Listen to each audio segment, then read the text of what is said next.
नमस्कार दोस्तों, मेरा नाम है दीपक एंड स्वागत है आपका हमारे चैनल मार्केट वक्त में। बात करेंगे इस वीडियो में एक पीएसयू कंपनी के बारे में एंड वो है यहाँ पे IRFC के बारे में। देखो IRFC में लगा है 6% का, यहाँ पे 6% की तेजी आई है और चार्ट पे एक ब्रेकआउट की सिचुएशन मुझे दिख रही है, उसके बारे में बात करेंगे और भी बहुत कुछ जानेंगे इस कंपनी के बारे में। तो अगर आप चैनल पे नए हैं तो चैनल सब्सक्राइब कर ले ऐसे ही रेगुलर वीडियोज़ के लिए। तो वीडियो शुरू करते हैं।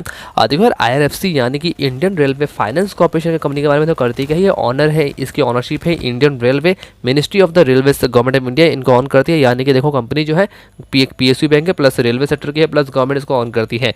इसका जो काम है देखो यहाँ पे लिखा है, it raise financial resources for the expansion and the running through the capital market and the other borrowings. देखो यार, इंडियन रेलवे में जितना भी कुछ फाइनेंस को लेकर काम होता है ना, वो IRFC काम करती है।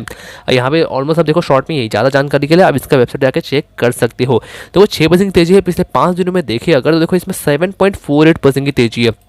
पिछले एक महीने में देखो तो 15% तक ये भाग चुका है और पिछले 6 महीने की बात करूँ तो आपको 23% की तेजी आपको दिख रही है। और अगर मैं ईयर टू डेट की बात करूँ, 2021 में स्टॉक ने 4.23% का रिटर्न दिया। और अगर मैं एक साल की बात करूँ तो एक साल का यहाँ पे जो दिख रहा है आपको, वो ऑलमोस्ट 4.23 ही दिख रहा है। बिकॉज देखो जो लिस्टिंग हुई थी वो 29 जनवरी को हुई थी 24 के भाव पे।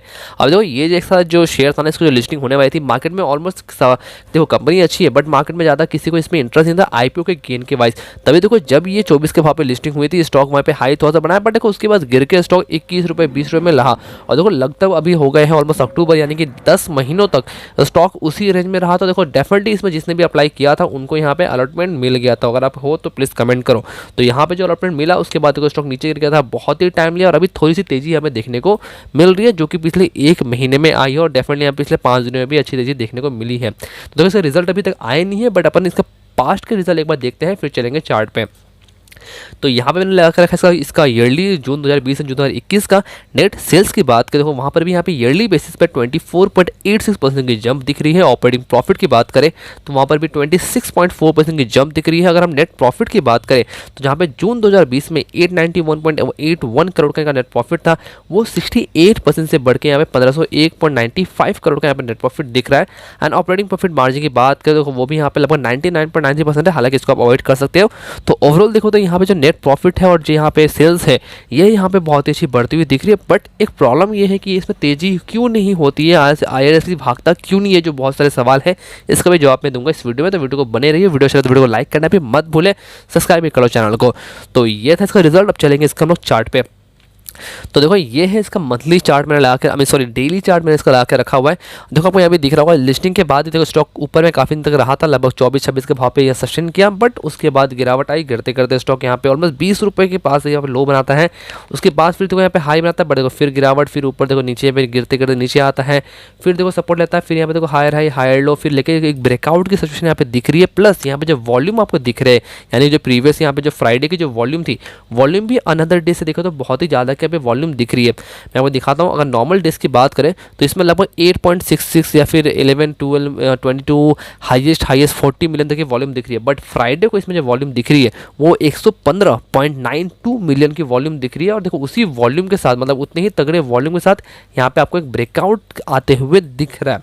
ठीक है, अभी देखो मैं आपको ना शॉर्ट में लेके चलूँगा लाइन चार्ट में, बस लाइन चार्ट हमें क्लोजिंग बेसिस पे बताता है।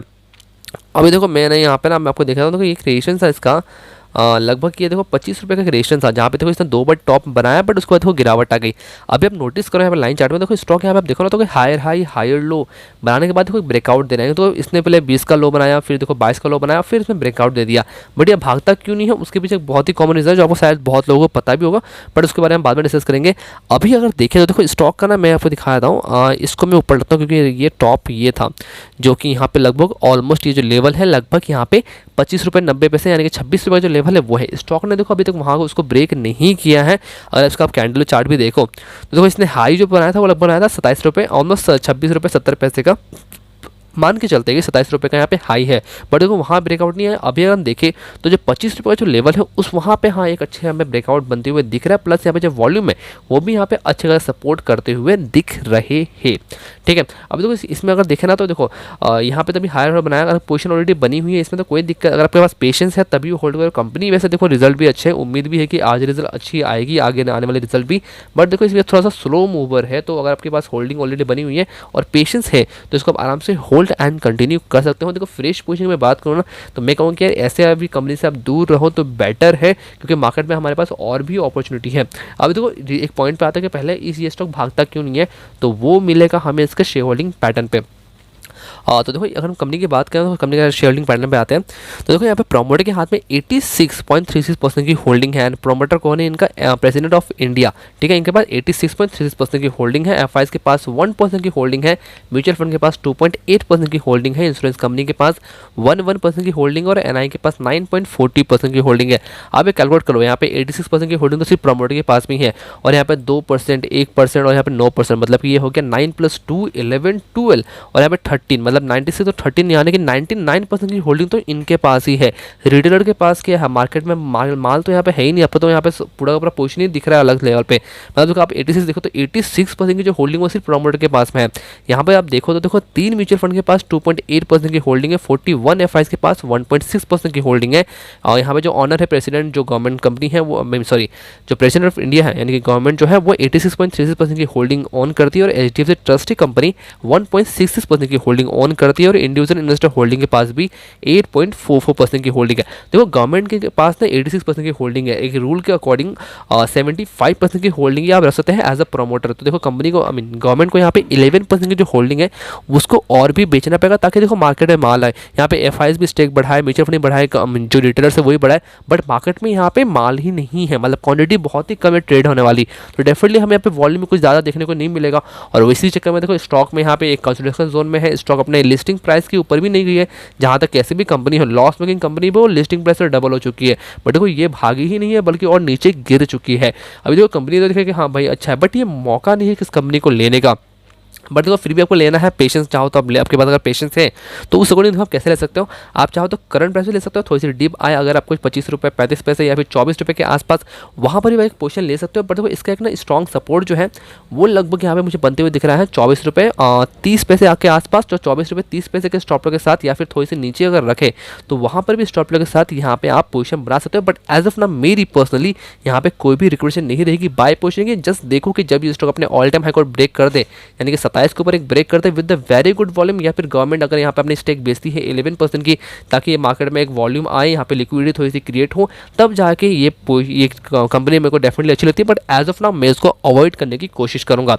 अब देखो मैं फ्राइडे की बात करूँ तो फ्राइडे के बाद डिलीवरी भी देख लेते हैं कितनी डिलीवरी उठाई गई है, क्योंकि 6% तक की तेजी आई है।